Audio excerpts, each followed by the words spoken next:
There's something everyone is pretending isn't there. The part of you that reacts, judges, sabotages, lies, envies, gets jealous, gets addicted, escapes, and overcompensates. The part of you you've been trained to hide. In spiritual communities, it's covered with crystals, mantras, and love and light quotes. Normal people are often more honest than the so-called enlightened ones. They'll say, yes, I'm messed up. I've tried to stop and I can't. There's something real in that, something grounding. When you can look at your own tendencies without shame, without trying to be a saint, that's when the real work begins. God doesn't respond to personas. God responds to truth, the raw, unfiltered awareness of who and what you actually are. Spiritual people think the path to God is a climb toward light. They talk like ascension is an elevator. Meditate, think positive, stay high vibe, pretend nothing ugly exists. But the moment you stop pretending, the game changes. Because once you've acknowledged that shadow in the beginning, once you see that part of you reacting, sabotaging, escaping, you're no longer blind. Most people never reach this point. They're still in denial, still patching the cracks with affirmations and sage sticks. You've already crossed the first threshold, awareness that there's something hidden in you that demands to be met. That's where the true spiritual journey begins, not on the yoga mat, not at a silent retreat, right there in the terrifying honesty of your own humanity. The shadow you're afraid of isn't some monster lurking in the dark corners of your psyche. It's your unmet needs, your old wounds, the parts of you that were punished, shamed, or abandoned so violently that they learned to protect themselves with claws. Some of those claws look like anger, some look like jealousy, some look like addiction or the urge to run when intimacy gets too real. The devil within isn't evil, it's defensive. It's trying to survive the only way it knows how. You don't get closer to God by pretending these reactions are beneath you. You get closer to God by staring at them without flinching, like someone who finally stops running from a barking dog and kneels down to see why it's afraid in the first place. Notice how every time discomfort arises, you look for an exit. Food, scrolling, shopping, gossip, spiritual bypassing, or self-righteousness disguised as healing. These are escape tunnels carved out by a lifetime of conditioning. You're not weak because you use them. You're unconscious because you don't notice you're using them. And that's the critical difference. Weakness keeps you trapped in the shadow. Awareness begins to purify it. Once you see yourself reaching for the shortcut, you're in the doorway of transformation. The devil stops being a faceless creature and becomes a mirror reflecting your fragmentation. That mirror is uncomfortable, yes, but it's the only bridge to God. God doesn't enter sanitized temples. God enters cracked hearts that finally stopped pretending they're clean. So don't mistake suppression for holiness. People think hiding their darkness makes them spiritual, when in reality it makes them brittle. They become glass idols, beautiful on the surface, shattered by the slightest touch. You're different.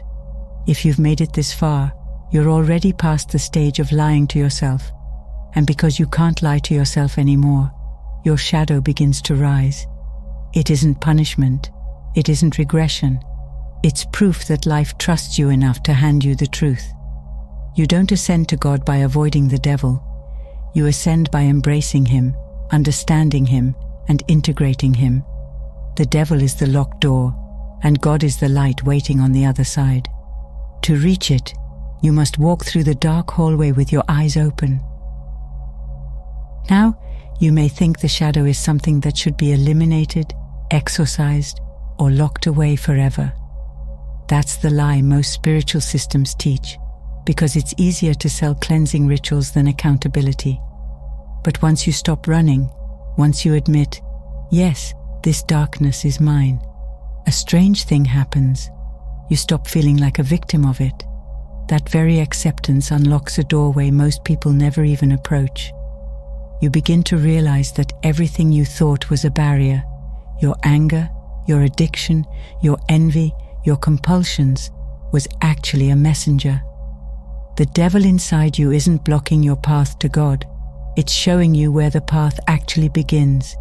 Every shadow is like a locked gate with a password written in invisible ink. Understand me or repeat me. There is no bypass. You either look it in the eyes or it runs your life in silence. This is why so many people mistake their purification for failure. They begin meditating, eating clean, practicing discipline, and suddenly all their suppressed emotions erupt like steam from a cracked pipe. They think they're spiraling. They think they're getting worse. They think enlightenment broke them. But the truth is much simpler. Spiritual clarity wakes the beast beneath the floorboards. The moment your consciousness sharpens, the subconscious rises. It's like that ink bottle. Every pour of clean water pulls more sediment to the surface. When the darkness shows itself, it isn't an omen of doom. It's divine timing. God is telling you, you're finally awake enough to meet this. The shadow reveals itself only to those who are ready to see it. People who never encounter their shadow aren't lucky. They're asleep. They drift through life on unexamined autopilot. They think their reactions are personality, their trauma is identity, their compulsions are preferences. They're like people living in a house infested with termites, convinced the walls are solid because they've never knocked hard enough. Their devil is quiet, not because it doesn't exist, but because it's never been challenged. You're different. You're the one who started to disturb the nest. You're the one who dared to ask what lies beneath. So the termites surfaced, and you panicked. But that's the moment the gatekeeper steps forward. The shadow doesn't test your spirituality. It tests your willingness to be real. Only those who pass that test can walk toward God. Everyone else stays in the lobby of their life, repeating patterns, chasing highs, confusing numbness with peace. When you finally understand the role of the shadow, something shifts. You stop trying to fix yourself. You stop trying to become worthy. You stop trying to polish your persona into something God would approve of. Because you realize something radical. God doesn't want your perfection. God wants your honesty. The devil inside you isn't the enemy of God. It's the guardian of every doorway you've been too afraid to open. It holds the keys to your strength, your resilience, your compassion.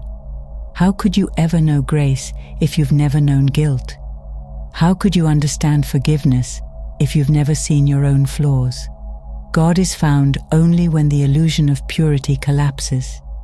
And that collapse begins the moment you stop saying, "I am above this," and whisper instead, "Teach me what this darkness is here to show." You already know the shadow is the gatekeeper, so stop treating it like an intruder. That's where most people get stuck. They think anything painful, dark, or uncomfortable must be removed. They treat their impulses like stains on a white shirt, scrubbing violently until the fabric tears. But your shadow isn't a stain, it's a scar. It tells the story of where you've been, what you've lacked, what you've feared. You don't wipe away a scar, you learn from it. The journey toward God isn't about bleaching yourself into an angel. It's about standing in the mud and understanding why your feet are there in the first place. The devil inside you isn't trying to drag you downward. He's pointing at everything in you that refuses to be healed.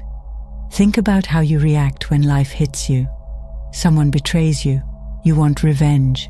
Someone gets what you want, you feel envy.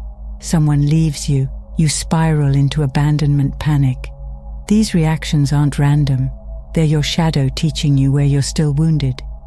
Every trigger is a teacher. Every emotional eruption is a lesson plan.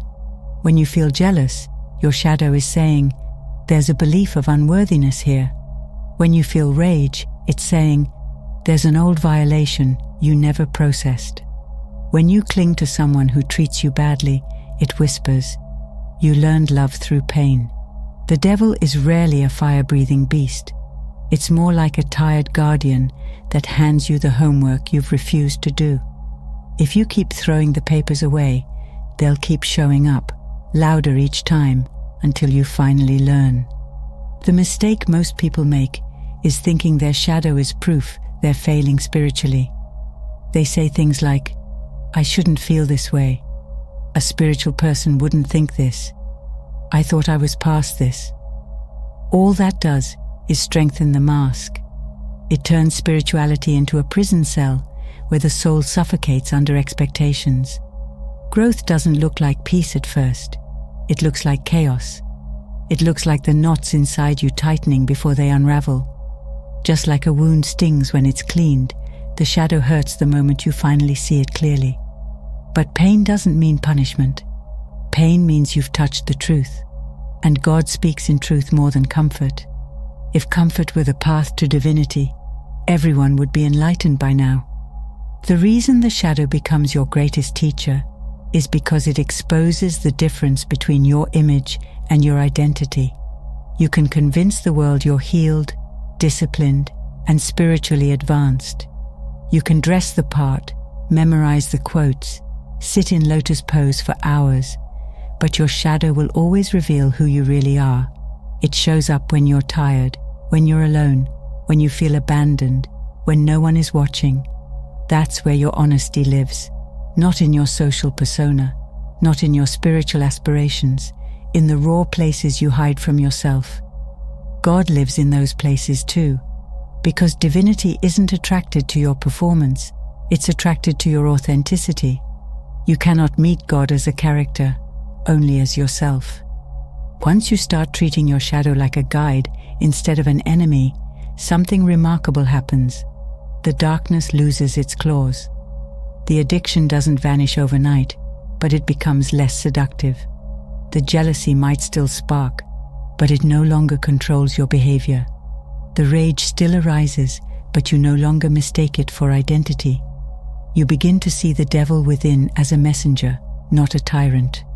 And like every messenger, it eventually delivers its final letter and leaves. That's when the true power begins to flow.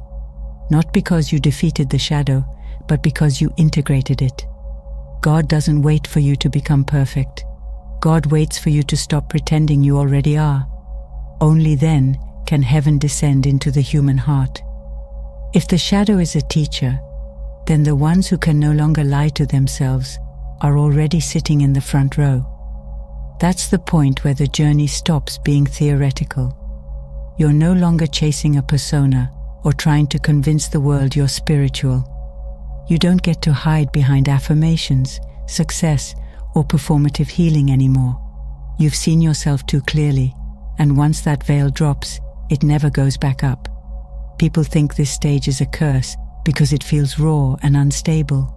They look around at others who seem happy, who wear effortless smiles, who claim their lives are perfect. But what looks like peace on the outside is often just denial that hasn't been broken yet. The people who tell the truth about their own darkness aren't broken, they're evolving. This is why some of the most spiritually advanced people don't look enlightened at all. They're not glowing or floating or constantly posting about their healing journey. They look tired, they look uncomfortable, they look like someone who has stopped running. Meanwhile, others chase cars, partners, careers, status, and attention as if these things will fill the void. They wear happiness like a costume. They convince themselves they've won the game because they've collected enough toys. But genuine success isn't measured by what you own. It's measured by what you can face. And you've already faced more than most people ever dare to. When you finally admit, "I can't escape this darkness anymore," you're already ahead of the millionaires who've never met their own mind.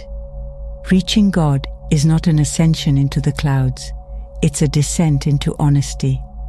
The people you admire, the real teachers, the ones whose presence awakens something inside you, didn't get there by being perfect. They became whole. They embraced their suffering. They looked at their cravings and weaknesses with compassion instead of shame. Even saints had demons they wrestled with in private. Some broke, some surrendered. The mystical ones didn't reject the devil within, they integrated him. They learned that heaven and hell aren't places, they're states of consciousness. and the bridge between them is built out of self-awareness and surrender. God doesn't enter the mind of someone pretending to be pure. God enters the heart of someone who says, "I am flawed and I am willing." When you stop lying to yourself, the shadow becomes less frightening. It becomes familiar. It becomes a reminder that you're human, not a failure. And with that comes a strange peace, not because the darkness disappears, but because you've stopped fighting it. You begin to live like someone who trusts the process instead of trying to outrun it. Some of your darkness rises slowly, like sediment settling in water over years. Some of it bursts like lightning in a storm. There's no standard, there's no timeline. But every moment you choose awareness over avoidance, you pour fresh water into the bottle. One day, the water will run clear. Not because you forced it, because you stayed present long enough for nature to do its work. So yes, your shadow is coming up. And yes, it feels overwhelming. But that is not a sign of failure, it is a sign of courage. Only those who are ready to awaken are given the chance to meet their own darkness head-on. You're not falling behind. You're ahead of the crowd that still lives in numbness. You're not broken. You're being cleaned. The devil within you is not the enemy of God. It is the invitation to meet God. The only way to ascend is to descend. The only way to reach heaven is to accept the hell you've been carrying. Embrace the part of you that you were taught to fear, and you'll discover something miraculous. The moment you stop running from the devil, you finally have the strength to walk toward God.